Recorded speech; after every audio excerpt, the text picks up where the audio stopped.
Hi, we are Group 2. Today we are at University Charles III and we are going to talk about the filter bubble and its consequences on society. When internet first started at the beginning of the century, experts thought that it would lead to a more democratized society in which there will be a disappearance of classes and in which a broker could talk to a child in Africa and everything will be fine. But we've seen that this hasn't happened, and it's because the personalization and the considered filter bubble that determines the consumer experience of internet. It is true that the personalization of content is seen as an advantage that helps the consumer to find things that they weren't even looking for. The internet has provided the foundation of common experience and shared knowledge. But this personalization of content in the filter bubble has contributed to the isolation of the people in their own ideas and has prevented in a way that people have experiences and knowledge that could change their perception of the world and their ideas. Internet, instead of building a more democratic society, has contributed to polarization and also has had a contraproducent effect on the society for democracy. Not only this, we are also going to talk about how the perception of press or advertisements has changed, and also we are going to link this with other information in the lectures or in other texts that we've seen. The press in its beginning was very important because through it people could be informed about what was happening in the world, so especially with newspaper. However, as soon as television starts to become important, because it is used as a means of communication, advertisements or campaigns, for example. Our behavior becomes a commodity and the written press is weakened. This is due to the decision to monetize content. So later, due to the internet, advertising also weakened, and this is led to freelance journalists to create free content. So newspapers were forced to do the same. Finally, despite all of this, it has been shown that print press has more influence on public life than television.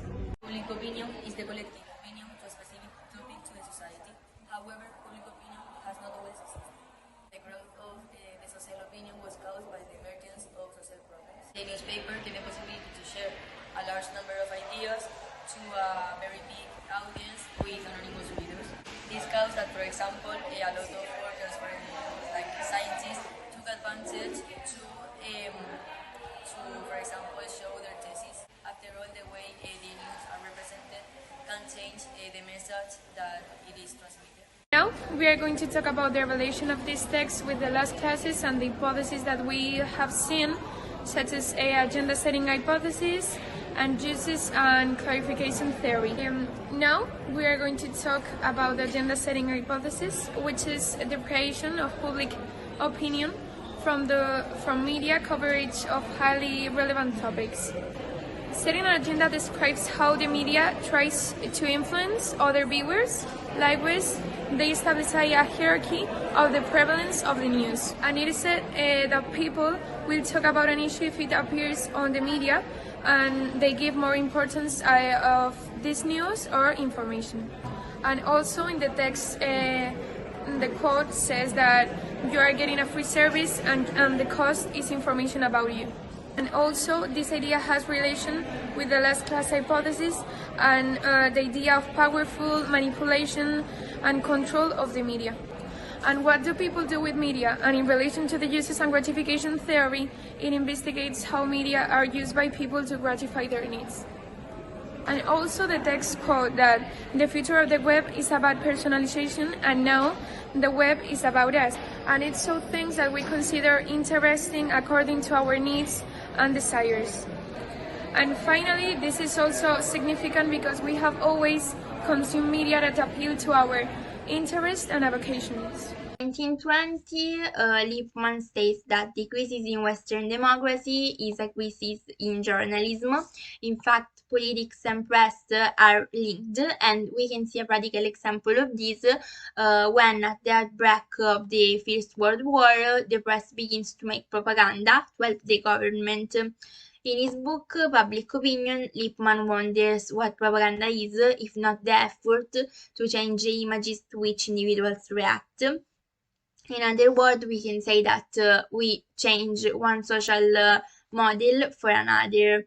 He also deduced from these words that public opinion, so that people are easily manipulated and guided by false information. So he attacks what is the new dominant democratic mythology, where all people are able to make decisions on any issues of the day. However, this is not possible because at the government are needed people who are really informed about these issues and who are really expert. In fact, he says that media are easily able to manipulate what people think, and that citizens are very informed to be able to govern properly.